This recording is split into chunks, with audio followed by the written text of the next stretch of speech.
Mike Tyson shares theory that homeless people are being kidnapped and hunted by the rich. This is Podluck, by the way. This is amazing. We are in Podluck. We are in Podluck. We are officially in Full Podluck. Podluck mode. So Mike Tyson recently shared his rather outlandish theory that homeless people are being hunted by the rich for sport. Let's hear him out. So if anybody remembers, there is a well-known movie from the 1930s called Most Dangerous Game, which is about a guy who like sinks a yacht on like an island and then hunts down the rich people for sport. Wow. I have not seen it in a very long time. I was very young when I saw that movie. Don't ask me why. I had a unique childhood. I loved stuff like that. Oh my That's gosh. why you're here now. Well, I mean, 1930s. It's very different from like the stuff you'd get for PG-13 now would be like. Was it silent? No. Okay. But recently sound.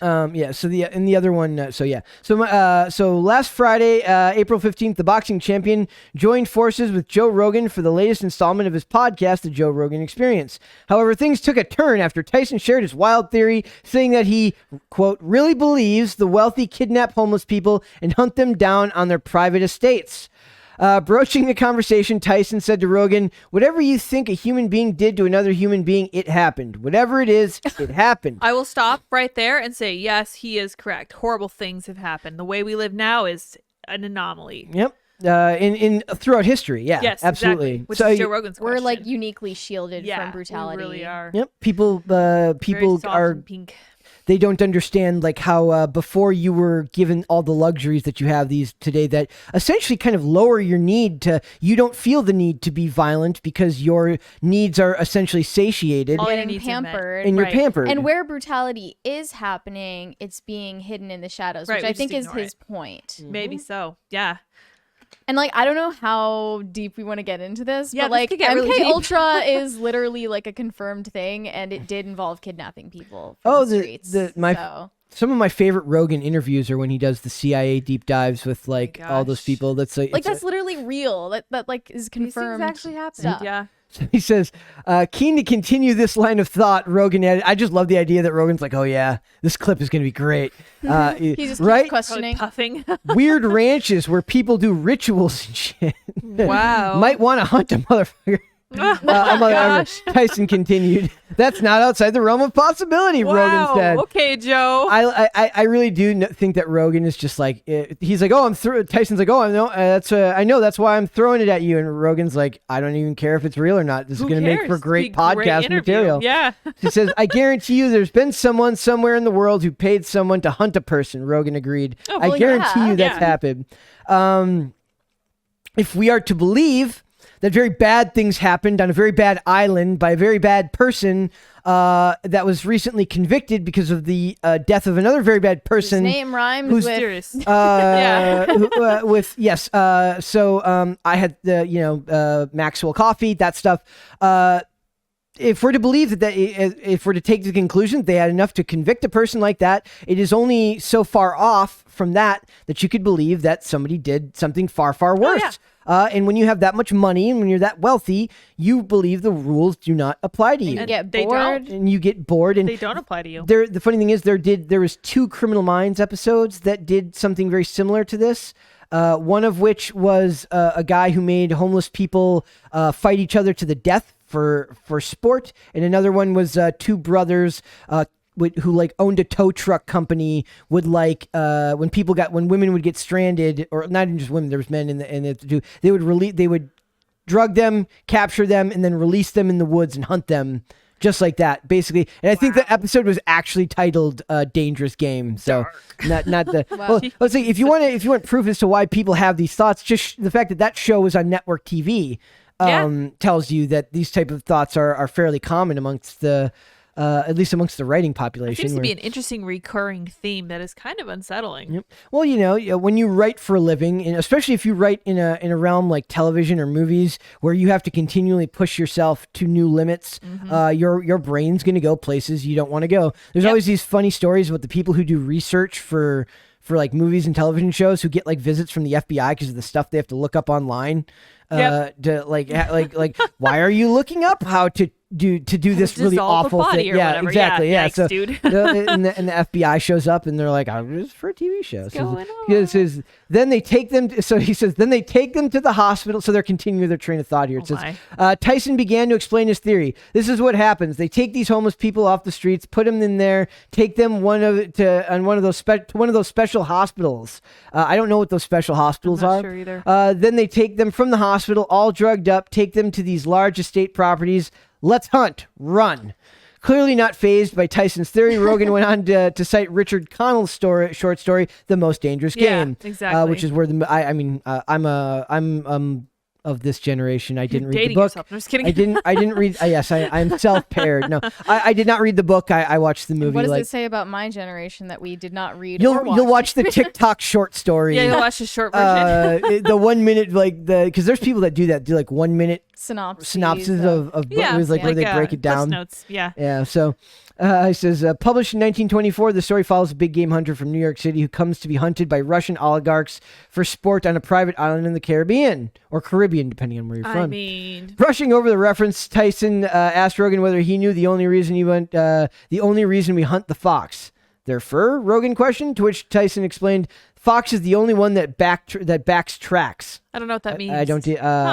I says that's the only challenging chase. Everything else is too easy. He continued. So now they say that the fox is the most reasonable animal. Let's try a human animal and see how reasonable he is. I just love the idea that of them having these conversations because I love Mike Tyson. I feel like there's some puff and pass going on here. Absolutely. I didn't watch the episode, so I don't know. I'm guessing that I love the picture of Rogan that they got here of him that's great. I love his face. And by the way, in honor of this illustrious holiday for those who will feast will be after. Those who celebrate, yes. For those of you who celebrate 420, I found this article that I never got to cover from a month back. Mike Tyson's weed company is selling edibles in the shape of chewed off ears. Oh my gosh, Great. what? This could have been a great I'm not over it subject, but it's yes, he bit off Evander Holyfield's ear, right? And so he's Mike Tyson tweeted, "These ears actually taste good." he's got, Oh my gosh. what I love about Mike Tyson, he's got a sense of humor about his own life and everything. I was telling her earlier, he does this thing where he would write on people's foreheads, he'd write words there, but he'd write them with his lisp. But also there's have you ever seen the meme of Mike Tyson the top of his upper lip is just all white? It's clearly from doing a bunch of cocaine. It says Mike Tyson after eating a powdered donut at a party in the 1980s. Yeah, that's colorized. what he was doing. It's awesome. Yep. Tyson's the man. Oh yeah. So the new gummies are called Mike Bites, and my they come in the gosh. shape of a chewed on ear. Plus, we've got Iron Mike's seal of approval, who declared these ears actually taste good. Tyson's new nibbles come nearly 25 years after he was disqualified from the World Boxing Association Heavyweight Championship for biting off his opponent's ear. Yeah, he is Evander Holyfield. So it says... I just so if anybody if this podcast is too much for you, you could buy some Mike Bites. Yeah, there you go. They might help. They'll soothe you down. They could soothe you. Okay. In more bad news for Harry Potter friends and friends of the Harry Potter franchise, Harry Potter and the Cursed Child movie could be on the way to save the Wizarding World. This will not save the Wizarding World. This unless she turns it into an actual book and not the not the play, not the play that was written. That's utterly off. That's just truly awful. J.K. Rowling is a fantastic author. Playwright. The Harry Potter books, in my opinion, are still fantastic. They hold up to this day. She can't really write boys going through puberty, but I won't hold that against her. That's not her. Understandable. She wouldn't understand that. That's fine. But in general, those books hold up to this day. They were a cultural phenomenon, but The Cursed Child and pretty much everything after that has been meh. The other movies have been meh, and she's been a writer on several of those. The new one only made $43 million in its opening weekend, which is drastically lower than the previous two. And on one on top of the other, Fantastic Beasts 1 and 2 have made consecutively less money each time.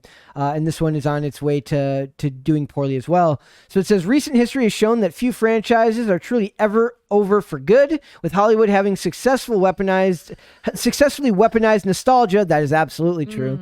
and used it to inject flagging brands with a new lease on life. Based on the grim prognosis for the Fantastic Beasts series, a live-action adaptation of the Harry Potter and the Cursed Child would be the only way to save the wizarding world.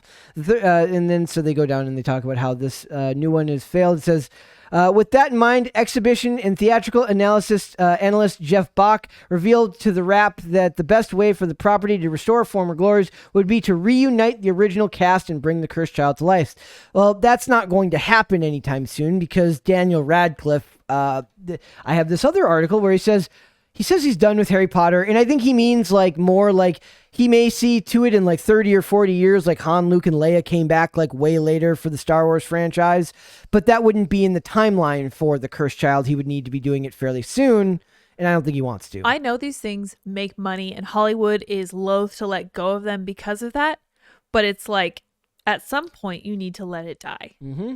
She makes plenty of money off of toys, right. The live or like the Universal live, the rides and stuff like that. Harry Potter, the Wizarding World, and everything at Universal Studios does really, really well. She does not need to keep making more of this stuff. She could just keep writing her weird like mystery novels or whatever it is she writes under a pen name. And do that, or she could just like chill and make people mad on Twitter more. That's great. Like, That's whatever. great. She's really good at that. The way really you put is, it, yeah. it's like the business model is forever soiled for new properties anyway. Yep. So I don't think anything else is going to come along. She's- That's why they keep spinning it off. She's really good at pissing people off on Twitter. Just do that. Yeah, that's great. Good hobby. Do what you're good at. That's what they say. You'll never work a day in your life if you do what you're good at. And That's right. she does not need to. So Got plenty of money. Yeah, so it says, so Columbus also said he would love to see Emma Watson. Chris Columbus was the one who wrote who directed most of these, the films.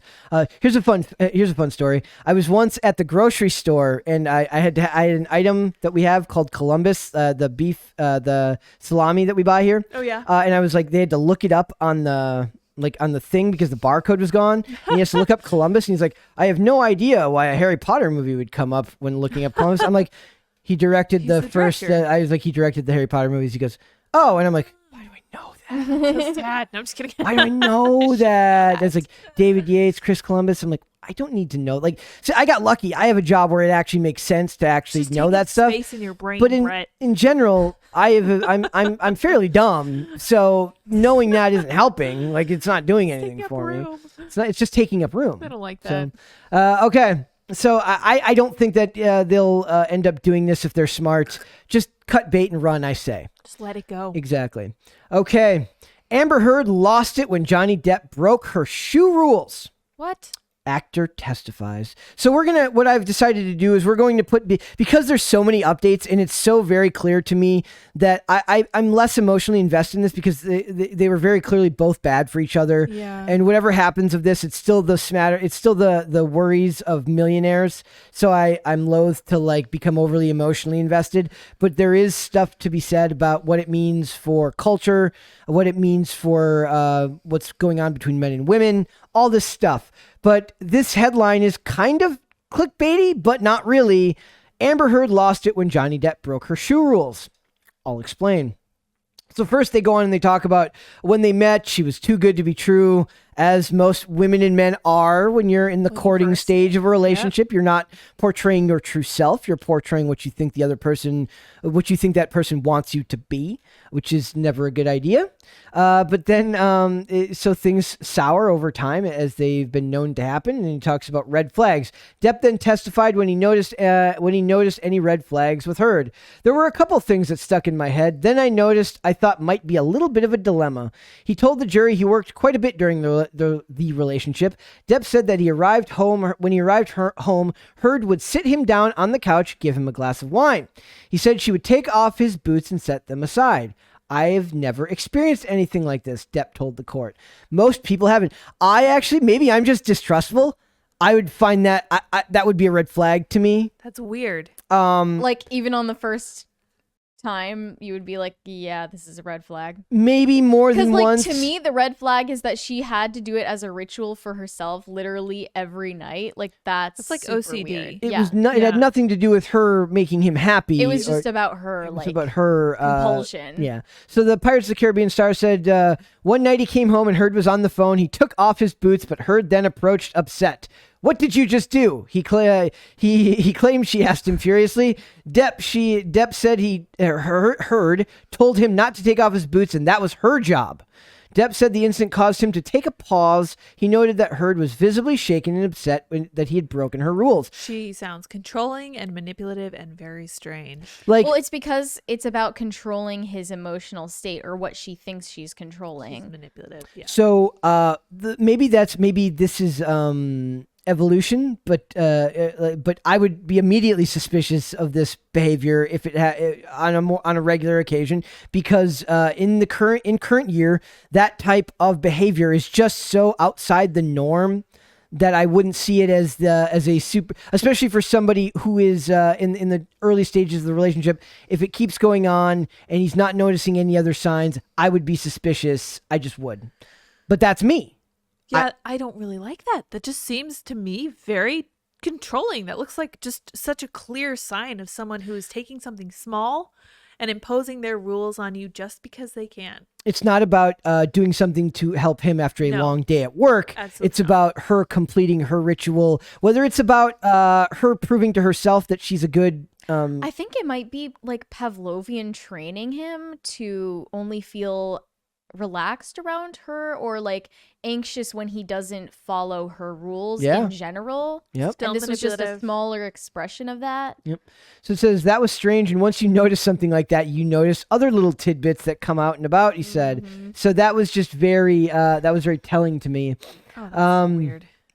There was other stuff about how she was, so they were talking about how she was suicidal when I left our fight. So like that she would threaten, that she would hit him to get him to stay. We talked about that yesterday.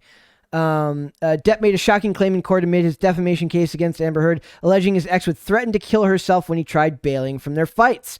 Now, we talked earlier, something that we were going to cover today, but we may cover it tomorrow.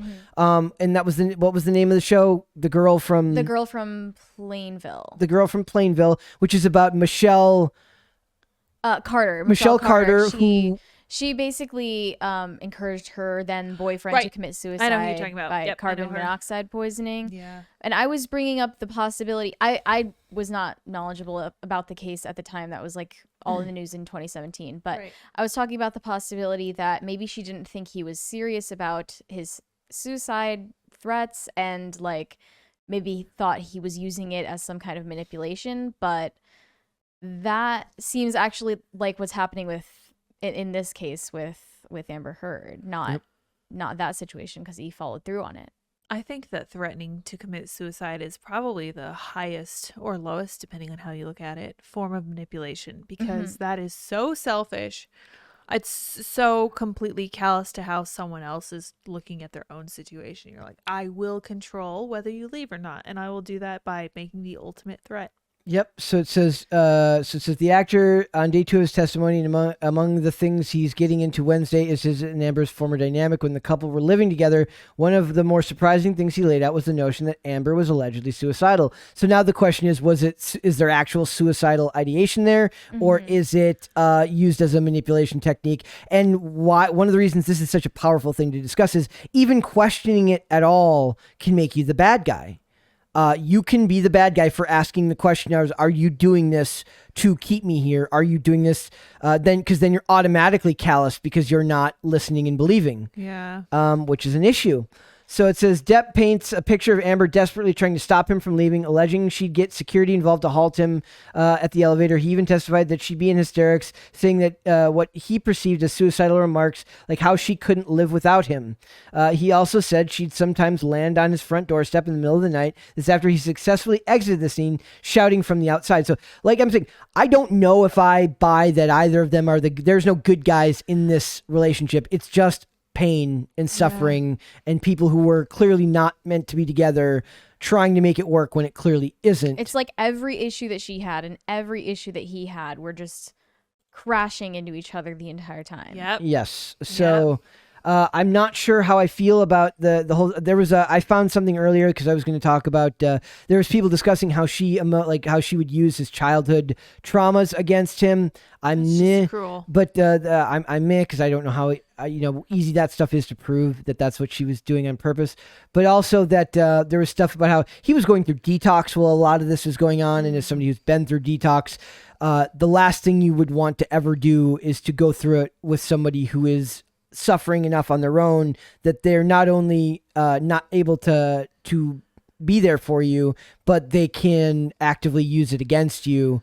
That their behavior is going to make it worse for you, not better.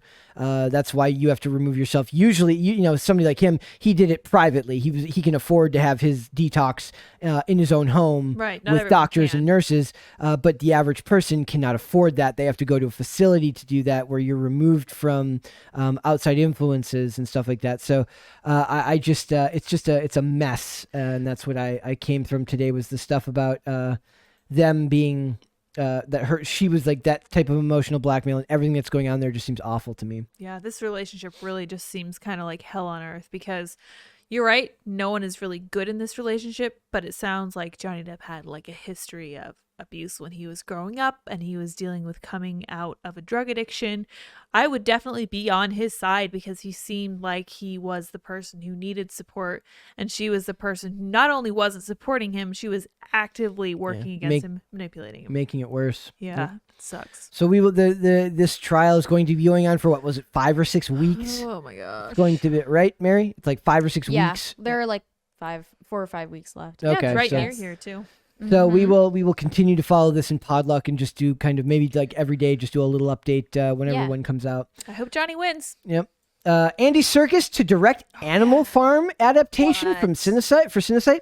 So I didn't know Orwell was still fashionable in these here parts. In these circles. Yeah. So we will see. So it says the Batman star Andy Serkis is set to direct an animated adaptation of George Orwell's classic novel Animal Farm. Very cool. Serkis is directing the feature at animation and VFX studio Cinecite, who does Riverdance, the animated adventure, from the screenplay of Nick Stoller, who did Storks and Captain Underpants. I liked Storks. Okay. I did. The challenging journey to bring this extraordinary story to the screen has been finally rewarded by the opportunity to partner with this brilliant team at Anaventure and Cinecite, Serkis said. Together, we hope to make our version of Orwell's ever-relevant masterpiece emotionally powerful and humorous and relatable for all ages. A tale not only for our times, but for generations to come. Yes. I have to be honest, I have read 1984. I have not read Animal Farm. You should. Okay. It's good. Let people know like what this would be about. So Animal Farm is basically, it's George Orwell warning about, I believe it's a form of socialism, because it's the whole idea that all animals are equal, but some are more equal than others. Okay, some are more equal. So you've heard than the others, line, yes. right? So it's pretty prevalent in culture. I'm really glad he's making this. I feel like it's more relevant than it's ever been probably before. Okay. I'm really looking forward to it. So it says Nagel added, ever since 1945, when George Orwell first published Animal Farm, the story has remained relevant as a key instrument in understanding how the world works. Andy has a special talent for creating unique and memorable characters during his remarkable career, and we're thrilled to be working with him. And Serkis is great. Andy Serkis is fantastic. Oh yeah. But this was interesting because Animal Farm has had a number of adaptations in the 77 years since it was published, including a hybrid live-action CGI version in 99, starring the voices of Kelsey Grammer, Julia Louis-Dreyfus, and Patrick Stewart. There was also an animated version of the book that was released in 1954 as an anti-communist propaganda film. Yep. So yes, I've never I do know that movies like this, like, first of all, let's say, if we're going to be honest, the Atlas Shrugged movies are amongst the worst movies ever made. I never saw. So bad. It's my gosh. So bad. What made them so bad? I don't Everything. They're just the bad. Casting changes from one movie to the next. There are 3 of them, which is incredibly disconcerting. I have no idea how they got. It's like seriously, it's like a libertarian's fantasy, and it's just like, this is completely utopian. Yes. I'm sorry, I will say it. There are elements to libertarianism that are highly utopian, and this is all of it. They're like, this is gonna work, and this is how we're gonna do it. So wonderful. And I'm just like, you're insane. I'm sorry. They might have proved themselves wrong about the free market by the fact that 3 of these movies got made. Yeah, yikes. There was no demand for this. not to get too off topic, I say, but yes. So that movie's bad. So that'll be interesting to see. done in an animated fashion. I don't know if that means that they're going to be targeting it towards younger audiences, because Captain Underpants and That would Storks be cool are because both. they need, Yeah, something we with do good need that. messaging. Absolutely. So we will see where that goes. That'll be very, very fascinating. I love Andy Serkis as an actor. So And I love that book. big fan. Yeah, big fan. It's a great book. It's really interesting because it's such an allegory and it's kind of like a fable. So he's using not people. He's not being preachy about it, but he's like drawing these comparisons between these pigs who are these people, these animals who overthrow their humans. And they're like, well, we're going to make this utopian society. It's going to be great, but we're in charge. We're the elite. We get all of this special stuff, but we're going to make everything equal and fair and free and everything will be fine and dandy. And it turns out that everything's not, shockingly enough. Shocking. Shocker. Shocking. Yeah, so shocking. It's great book. Yes. Great book. Yes. Very shocking. Very shocking. Thanks for watching this clip, guys. If you want to see full episodes or follow us on social media, links are in the description below. Bye. Bye.